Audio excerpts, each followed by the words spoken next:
अस्सलामुअलैकुम, welcome back my dear students. जैसा कि बात हो रही थी 2019 में आने वाले कुछ एडिशनल टॉपिक्स की, मजे की बात आपको जैसा कि न्यूज़ मिली होगी, नम्स ने भी वही सिलेबस लॉन्च कर दिया है। कोई नया एक्स्ट्रा टॉपिक नम्स के लिए भी पढ़ने की जरूरत नहीं है। आप नम्स के स्टूडेंट से मैं इस वक्त मुखातिब हूँ। एनीहाउ, अब इसमें टॉपिक है यूनिट नंबर 1B पीरियड्स में हेलाइड्स इंक्लूड किए गए और ऑक्साइड्स, इनके ऊपर थोड़ी सी बातचीत मैं करना चाह रहा हूँ आप लोगों के साथ। तो आइए स्टार्ट करते हैं। Halides binary compounds of halogens with other elements को हेलाइड्स बोलेंगे। एक सिंपल सी बेसिक डेफिनेशन होगी, यानी कि एक्स हैलोजन जो है कंबाइन होता है विद अदर एलिमेंट के साथ और इसके रिजल्ट में एक्स ई जो कंपाउंड बन रहा है इसको मैं हेलाइड का नाम दूंगा। और सिलेबस में उसने स्पेसिफिकली क्लोराइड्स के ऊपर फोकस करने की बात की है। एग्जाम्पल्स में सोडियम क्लोराइड आ गया, एल्यूमिनियम क्लोराइड आ गया। अगर मैं इसकी क्लासिफिकेशन की बात करूं तो इसके तीन टाइप्स बन रहे होंगे। First one ionic, second one polymeric and the third one is covalent. तो ये तीन टोटल इसकी क्लासिफिकेशन की बेस पर बात होनी होगी, ionic, polymeric and covalent. Categorize करते हैं लिटिल बिट डिटेल।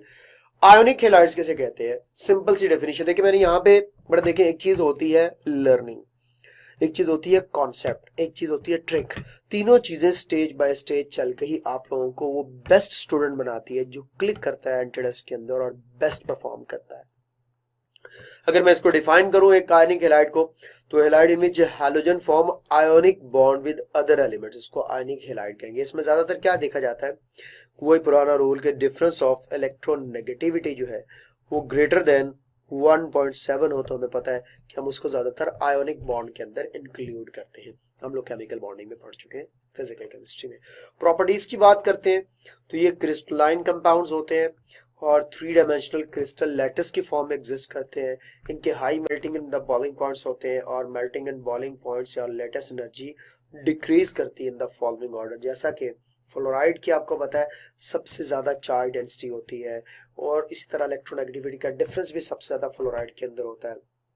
तो यहाँ पे एक बात तय कर लीजिएगा कि चार्ज डेंसिटी को मैं डायरेक्टली रिलेट कर रहा हूँ लेटेस्ट एनर्जी के साथ, जो कि आप लोगों को पहले भी बात बताई जा चुकी है। और इसी के साथ आप लोगों को ये बात भी पता होनी चाहिए कि जितना आयोनिक करेक्टर ज्यादा होता है, आयोनिक करेक्टर ज्यादा होता है, उतना चांस होता है कि हमारे पास मेल्टिंग एंड बॉइलिंग पॉइंट्स भी हाई हो, melting points and boiling points.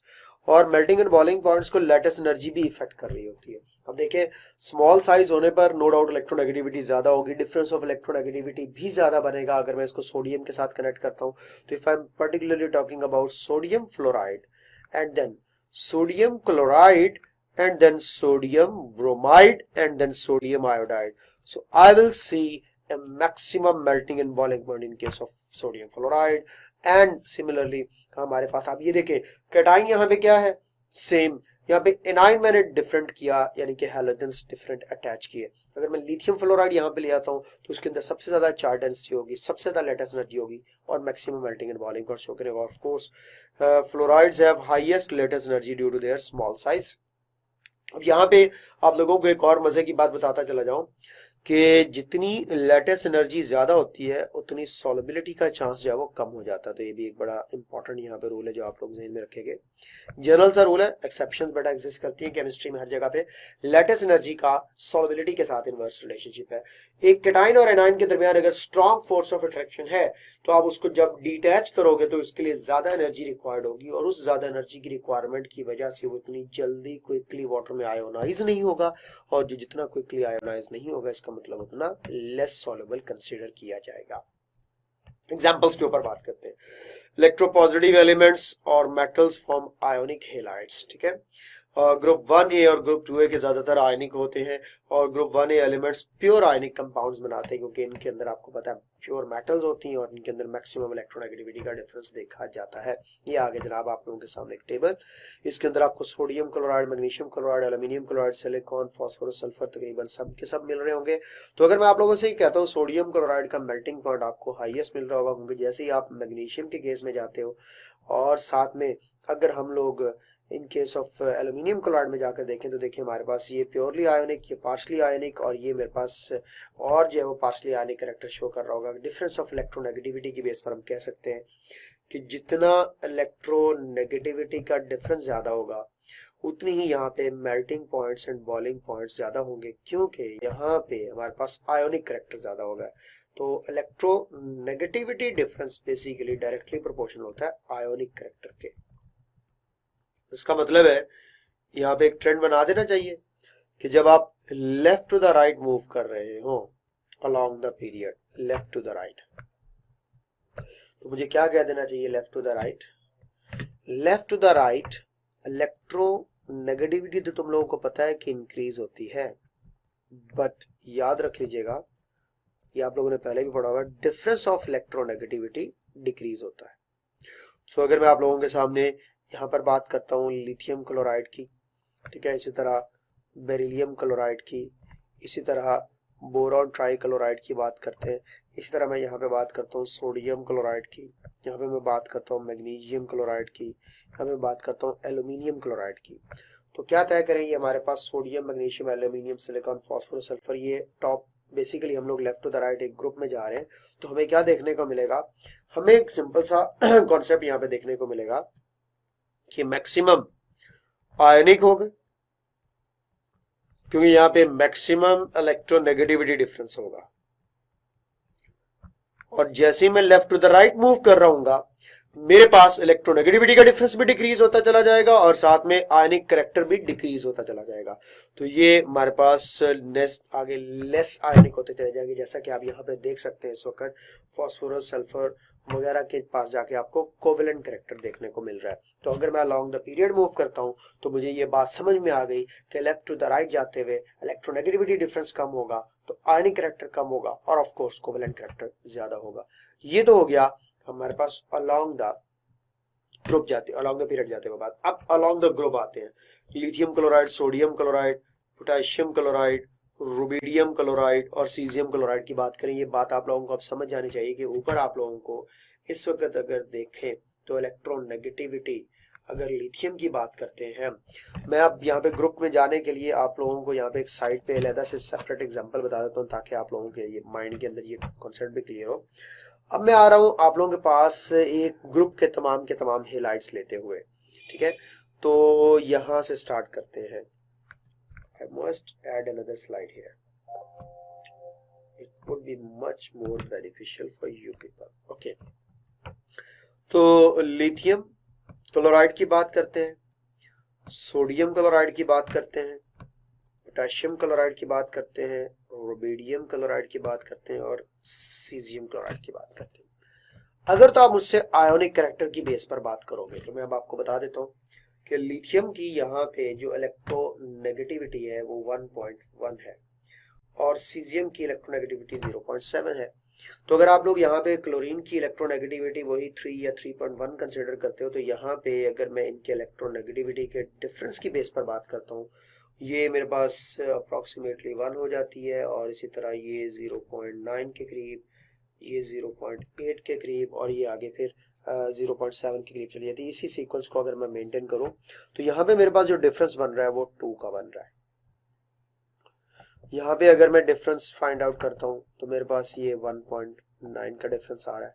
यहाँ पे अगर मैं डिफरेंस देखता हूँ तो ये मेरे पास, अब यहाँ पे एक चीज देख लीजिएगा आप कि 3.1 और 1.1 का जो इलेक्ट्रोनेगेटिविटी का डिफरेंस है ये आपके सामने, यार यहाँ पे डिफरेंस बढ़ जाएगा, सॉरी 2.1 बच्चों, यहाँ पे डिफरेंस आ जाएगा हमारे पास 2.2 का, यहाँ पे डिफरेंस आ जाएगा मेरे पास 2.3 का और यहाँ पे हमारे पास डिफरेंस आ जाएगा 2.4 का। नो डाउट इलेक्ट्रोनेगेटिविटी का कोई खास डिफरेंस आपको यहाँ देखने को नहीं मिल रहा, लेकिन अगर आप मुझसे इलेक्ट्रोनेगेटिविटी के डिफरेंस की बेस पर बात करोगे तो मैं कहूंगा top to the bottom electronegativity difference increase हो रहा है। तो अगर मैं इसी कॉन्सेप्ट की बेस पर कहूं तो मुझे कह देना चाहिए कि आयोनिक कैरेक्टर भी इंक्रीज हो रहा है। तो आयोनिक कैरेक्टर भी इंक्रीज हो रहा है क्योंकि आयोनिक कैरेक्टर टोटली किसकी बेस पर होता है? इलेक्ट्रोनेगेटिविटी के डिफरेंस की बेस पर होता है। हाँ, अब बात रह गई मेल्टिंग एंड बॉइलिंग पॉइंट्स की। नो डाउट इलेक्ट्रोनेगेटिविटी का डिफरेंस और आयोनिक कैरेक्टर तो एक दूसरे के रिलेटेड हैं, लेकिन यहाँ पे मेल्टिंग एंड बॉइलिंग पॉइंट्स के ऊपर एक और फैक्टर भी इफेक्ट कर रहा होगा और वो इन मेटल्स की चार्ज डेंसिटी, मेटल के कैटाइन की चार्ज डेंसिटी और लेटेस्ट एनर्जी भी यहाँ पे बड़ा इंपॉर्टेंट रोल प्ले करती है। बेटे आपको यहाँ पे मैक्सिमम इलेक्ट्रोनेगेटिविटी का डिफरेंस तो मिल रहा होगा, लेकिन देखा क्या जाता है कि अगर मैं बात करता हूँ लिथियम के कैटाइन की, इसका स्मॉल साइज और हाई चार्ज डेंसिटी होगी, और अगर मैं बात करता हूँ सीजियम के कैटाइन का तो इसका लार्ज साइज और लेस चार्ज डेंसिटी होगी। तो अगर आप लेटेस्ट एनर्जी की बेस पर बात कर रहे होगे तो लेटेस्ट एनर्जी लिथियम क्लोराइड के केस में ज्यादा होगी, लेकिन आयनिक कैरेक्टर यहाँ पे अगर मैं कहता हूं तो वो सीजियम क्लोराइड के केस में ज्यादा, क्योंकि यहाँ पे मैं आयनिक कैरेक्टर को रिलेट कर रहा हूँ इलेक्ट्रोनेगेटिविटी के डिफरेंस की बेस पर, और जो लेटेस्ट एनर्जी है वो चार्ज डेंसिटी के साथ रिलेट हो जाती है। Lattice energy directly proportional to the charge density. तो मुझे यहाँ पर फिर ये बात मेंशन कर देनी चाहिए बच्चों कि अगर मैं यहाँ पे कहता हूँ लिथियम क्लोराइड तो मिनिमम आयनिक कैरेक्टर होगा due to the less electronegativity difference, but maximum lattice energy होगी बिकॉज लिथियम की चार्ज डेंसिटी सबसे ज्यादा है बिकॉज ऑफ स्मॉल साइज के टाइम। और यहाँ पे मुझे क्या देना चाहिए कि मैक्सिमम आयोनिक कैरेक्टर होगा और of course minimum latest energy होगी, क्योंकि यहाँ पे लेटेस्ट एनर्जी इसलिए कम है क्योंकि ये जो कैटाइन है ये लार्ज साइज के कैटाइन की चार्ज डेंसिटी कम होती है, तो चार्ज डेंसिटी कम हो तो लेटेस्ट एनर्जी कम होगी। तो ट्रेंड क्या बन गया आयनिक कैरेक्टर का, top to the bottom increase और left to the right decrease. और अगर आप लेटेस्ट एनर्जी की बात करते हैं तो लेटेस्ट एनर्जी का इसके जरा ऑपोजिट हो जाता है कि top to the bottom lattice energy जो है वो डिक्रीज होती है और left to the right increase होती है। दो अलग अलग चीजें हैं, इनको रिलेट नहीं करना। आयनिक कैरेक्टर को इलेक्ट्रोनेगेटिविटी के डिफरेंस की बेस पर बताना है और लेटेस्ट एनर्जी को चार्ज डेंसिटी के बेस पर बताना है। ये कॉन्सेप्ट बेटे नेक्स्ट टाइम अब आपका रॉन्ग नहीं होना चाहिए। तो मुझे क्या देना चाहिए, आयनिक कैरेक्टर का बनेगा top to the bottom and left to the right. तो यहाँ पे बेटा लिख देते हैं आयनिक कैरेक्टर को। तो मैं लिख रहा हूं कि left to the right ionic character decrease कर रहे हैं क्योंकि इलेक्ट्रोनेगेटिविटी का डिफरेंस डिक्रीज हो रहा है, और top to the bottom increase कर रहे हैं क्योंकि इलेक्ट्रोनेगेटिविटी का डिफरेंस इंक्रीज हो रहा है। और यहाँ पे अगर मैं यानी कि लेटेस्ट एनर्जी की बात करूंगा तो lattice energy top to the bottom और लेफ्ट टू द राइट लिखते जा रहा हूँ। लेटेस्ट एनर्जी क्या हो रही है मेरे पास, increase left to the right क्योंकि चार्ज डेंसिटी बढ़ रही है, साइज कम हो रहा है, और टॉप टू द बॉटम जो है वो डिक्रीज हो रही होगी। लेकिन बेटा ये सिर्फ क्लोराइड्स के केस में है, ऑक्साइड्स या हाइड्रोक्साइड्स के केस में है। अगर आप सल्फेट्स फॉस्फेट्स वगैरह के अंदर चले जाते हैं, जो कि मैंने ऑलरेडी इनऑर्गेनिक केमिस्ट्री के यूनिट के अंदर डिस्कस किया हुआ, वहां पे ट्रेंड चेंज हो जाता है। वहां पे comparable size of cations and anions की बेस पर बेरियम सल्फेट बड़ी हाई लेटेस्ट एनर्जी के साथ वाटर में इनसॉल्युबल कंसीडर किया जाता है। तो फिर तय करो लेटेस्ट एनर्जी की बेस पर आप लोगों को सॉल्युबिलिटी का अगर ट्रेंड पूछ ले, आयनिक कैरेक्टर और लेटेस्ट एनर्जी, दो ट्रेंड्स बता दिए आपको क्लोराइड्स के। अब यहीं पे आप लोगों को साथ ही में सॉल्युबिलिटी का भी ट्रेंड बता देता हूं। सॉल्युबिलिटी लेटेस्ट एनर्जी के साथ रिलेटेड होती है, तो मुझे क्या देना चाहिए, टॉप टू द बॉटम और लेफ्ट टू द राइट। तो solubility left to the right decrease कर रहा हूं, क्या वजह बता रहा हूं, लेटेस्ट एनर्जी इंक्रीज हो रही है। Top to the bottom solubility क्या कर रहा हूं, इंक्रीज, क्योंकि लेटेस्ट एनर्जी डिक्रीज हो रही है। बहुत आसानी से आयंस डिटैच हो जाएंगे। तो मैंने आपको आयनिक कैरेक्टर का ट्रेंड बता दिया, सॉल्युबिलिटी का ट्रेंड बता दिया, लेटेस्ट एनर्जी का ट्रेंड बता दिया। और दसो की चाहिए, ठीक है। तो ये हमारे पास दो बिल्कुल अलग-अलग डिफरेंट चीजें थी जो आपके साथ डिस्कस होगी। पॉलीमेरिक हैलाइड्स के ऊपर थोड़ी सी बात हो जाए, डिफाइन करें तो इनमें हैलोजन एटम एक ब्रिज एटम के तौर पे एक्ट करता है। इसको इलेक्ट्रॉन डेफिशिएंट बॉन्ड या बनाना बॉन्ड के नाम से भी जाना जाता है। और दो जो है वो हमारे पास एटम्स होंगे सेंट्रल मेटल के या एल्यूमिनियम वगैरह के, और उनके दरमियान एक क्लोरीन जो है वो एज ए ब्रिज के तौर पे एक्ट कर रहा होगा। तो यहाँ पे एग्जांपल्स में आ जाएगा डाई एल्यूमिनियम हेक्साक्लोराइड और डाई गैलियम जो है वो हेक्साक्लोराइड मौजूद है। दे फॉर्म लेयर और chain latest in their properties intermediate between ionic and covalent. ये जो है वो चेन लेटेस्ट बनाते हैं और इनकी प्रॉपर्टीज आयोनिक और कोवेलेंट के दरमियान में होती है, यानी कि इनके अंदर कुछ कैरेक्टर आयोनिक होता है और कुछ कैरेक्टर कोवेलेंट होता है। अब यहाँ पे देखें क्लोरीन अपने इलेक्ट्रॉन पेयर यहां से एक इलेक्ट्रॉन शेयर तो करके बॉन्ड तो बना चुका है क्लोरीन। यहाँ पे आपको पता है यहाँ पे जो एल्यूमिनियम है इसकी हाई चार्ज डेंसिटी बहुत इंपॉर्टेंट रोल प्ले करती है। तो याद रख लीजिएगा ये जो पॉलीमेरिक हैलाइड्स बनते हैं, अगर एल्यूमिनियम वगैरह बना रहे होंगे तो इसमें एल्यूमिनियम की हाई चार्ज डेंसिटी बहुत रोल प्ले कर रही होगी। इसके अंदर कोवेलेंट कैरेक्टर आता चला जाता है। याद रख लीजिएगा जब मेटल की, मैं बाद में ये बात आपको दोबारा ऑक्साइड में जाकर बताऊंगा, मेटल की ऑक्सीडेशन स्टेट जब बढ़ती है तो याद रख लीजिएगा कोवेलेंट कैरेक्टर एनहांस होता है, क्योंकि पोलराइजिंग पावर बढ़ जाती है। क्या बढ़ जाती है? Polarizing power. Polarizing power of cation जो है, जिसको इलेक्ट्रॉन शेयरिंग करैक्टर के साथ भी रिलेट किया जा सकता है, वो इंक्रीज हो जाती है। अब यहाँ पे ये जो 3 क्लोरीन इस एल्यूमिनियम के साथ अटैच है, no doubt about it, but क्या हुआ कि इस एल्यूमिनियम की हाई चार्ज डेंसिटी ने दूसरे एल्यूमिनियम के क्लोरीन एटम की इलेक्ट्रॉन डेंसिटी को भी अपनी तरफ अट्रैक्ट किया, जिसकी वजह से ये क्लोरीन जो दूसरे एल्यूमिनियम का था, ये नेक्स्ट एल्यूमिनियम क्लोराइड के मॉलिक्यूल को इलेक्ट्रॉन डोनेट करने पर मजबूर होगा। इन द मीनवाइल आप देखो कि इस एल्यूमिनियम क्लोराइड का जो क्लोरीन है वो साथ वाले एल्यूमिनियम की हाई चार्ज डेंसिटी को यूटिलाइज करने के लिए उसकी तरफ इलेक्ट्रॉन्स की शिफ्टिंग कर रहा है। तो ये देखें आप लोगों के सामने एक सिचुएशन डेवलप हुई।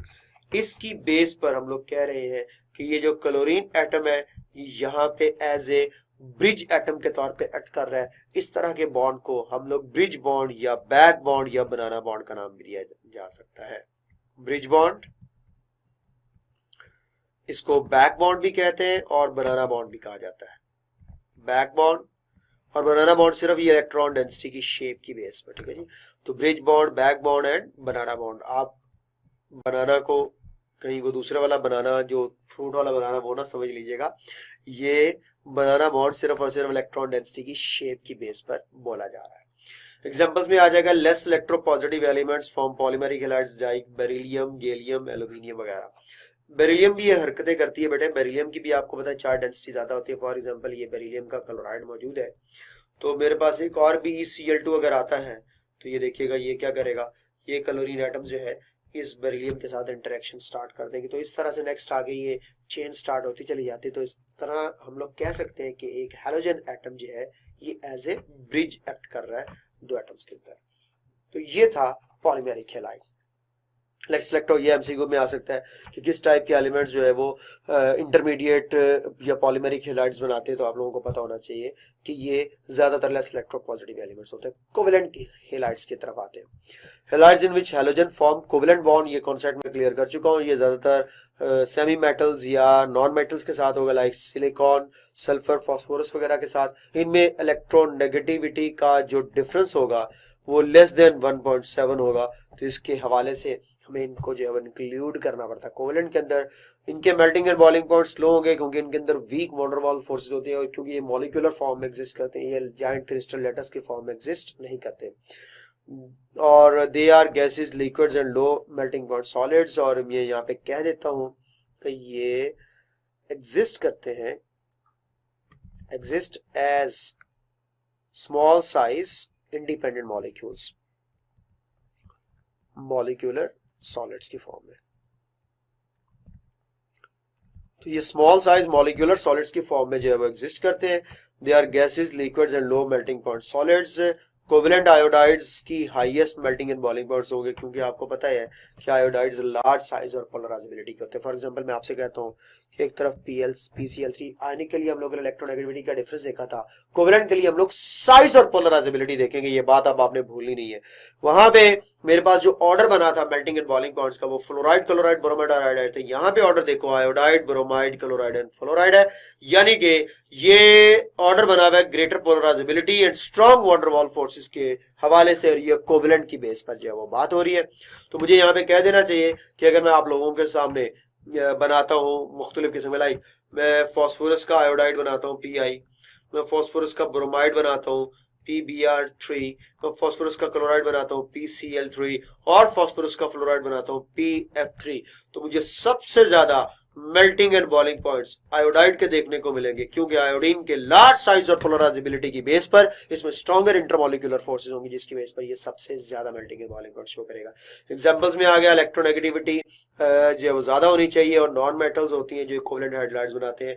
मेटलाइड्स भी कुछ कोवेलेंट हैलाइड्स बनाते हैं, तो ग्रुप 4th, 5th, 6th और इनके ज्यादातर जो हमारे पास हैलाइड्स हैं वो कोवेलेंट इन नेचर देखने को मिलेंगे। तो ये थी स्टोरी हमारे पास कोवेलेंट कंपाउंड्स के हैलाइड्स के हवाले से। ये इनका पीरियोडिक टेबल में ट्रेंड है, ये मैं आपको पहले ही बता चुका हूँ, इसको अच्छे तरीके से ज़हन में रख लीजिएगा।